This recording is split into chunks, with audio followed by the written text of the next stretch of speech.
channel barely pulled enough views to make $300 a week, so BB had to support both himself and Chantal almost entirely with his one job over the years. Meanwhile, she was in a hotel room, which, you know, cost money. While live streaming, the video suddenly cut out, but returned soon after. Chantal says she cut the stream because she got surprised by someone that walked into the room and revealed who it was in comical fashion. My last live cut out because somebody came in that I wasn't expecting.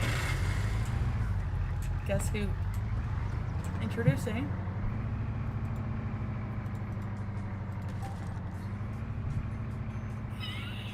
Hi.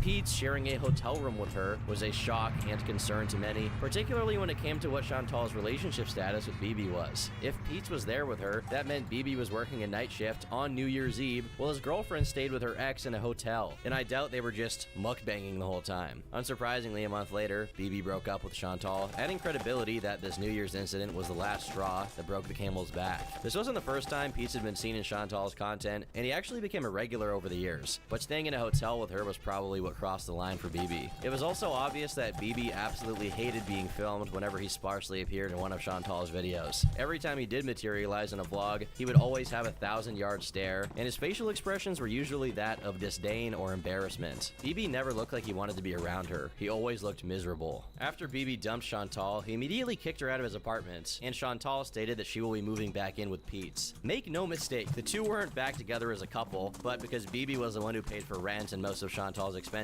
she needed someone else who could do the same while she kept making videos. Following Chantal's official move-in, Pete's began to receive heightened attention on his various social media platforms. You can probably imagine what the internet would say after someone lets their ex stay with them in an apartment while still being separated, and some of the clips people had found led Pete's to be dubbed with the unfortunate title of from here on out. And don't bother dieting.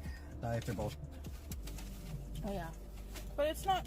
I mean, that's not what like diets do is cause eating disorders. screw up your diet.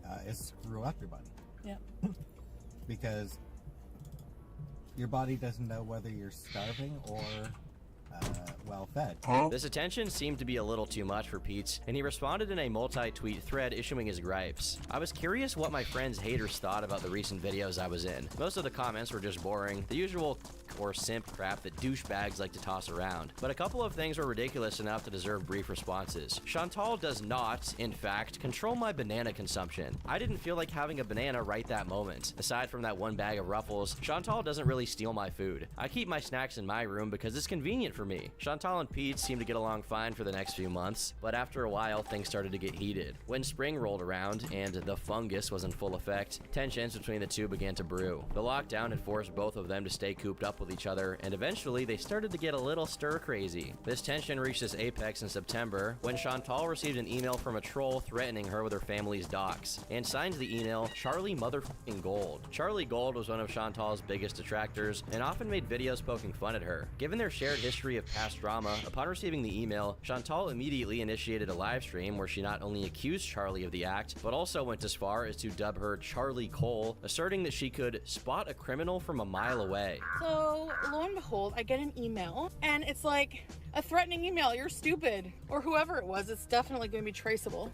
So she's like, anyway, I don't think it's her because there was a quote by Sun Tzu in it. Probably too intelligent for her.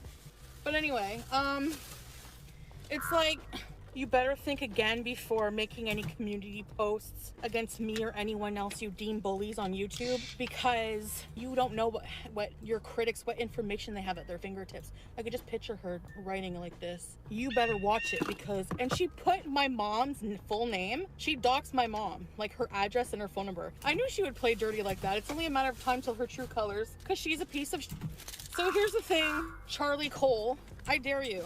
For those of you that didn't notice, Charlie is a black woman, so Chantal calling her Charlie Cole and saying that she knows a criminal when she sees one didn't exactly receive the most positive reception, especially when it was shortly after the recent BLM riots. Viewers also pointed out that whoever sent that email could have been anyone, and that just because they signed it with someone's name didn't mean it was them. Charlie denied sending any email of this, but was reasonable and accepted that this was all just a big misunderstanding. Close to the start of 2021, Chantal's health had reached the lowest it had ever been before. The past few months months had been a non-stop deterioration of her body, and she had been diagnosed with diabetes as well as continually losing her hair. Her attitude and usual patterns were rapidly changing. The topics she would bring up on her videos and live streams kept getting more and more sexual as time went on, and she had even talked about wanting to buy a male sex doll to sleep with. In February, she initially launched an OnlyFans account that was quickly abandoned, yet she continued to openly discuss sexual topics, going as far as considering hiring a male escort for her birthday. This trend in promiscuity would reach its tipping point when Chantal met up with a fan named Frank on March 28th during a live stream titled Let's Be Frank. Frank clearly was just there to get a few minutes of fame, but for Chantal, this is what sent her on a never-ending love quest to find a new man. Soon after, she frequently hopped on live streams, regaling her audience with tales of the men she encountered on Tinder. According to her, these gentlemen consistently boasted wealth, fitness, and ample endowments, hailing from diverse backgrounds. None of this has ever been actually confirmed, and watchers started to wonder if these tales were as true as she said they were. This Tinder saga culminated in Chantal meeting someone named Nick, who went on a car date with her for about 15 minutes. Chantal then got on a live stream describing in explicit detail how she enjoyed it when he groped her, they kissed, and that Nick had touched her belly. This relationship lasted for about 8 days. After their first date, Nick would start ghosting Chantal and making up excuses as to why he couldn't go out that night, until Chantal just decided to block him after a week. After the success of this stream, though, Chantal transitioned primarily to live streaming, which resulted in a growing number of insane moments for her fans. This shift to live content also meant that Chantal was unfiltered, and when it came to entertainment value, there was simply no contest between pre-recorded videos and the unscripted chaos of live streams. Anything could go down. These streams became a magnet for viewers, drawing in not only her dedicated hate watchers from the past, but also a substantially growing fan base of perplexed bystanders. Chantal's new love arc was looking promising, but even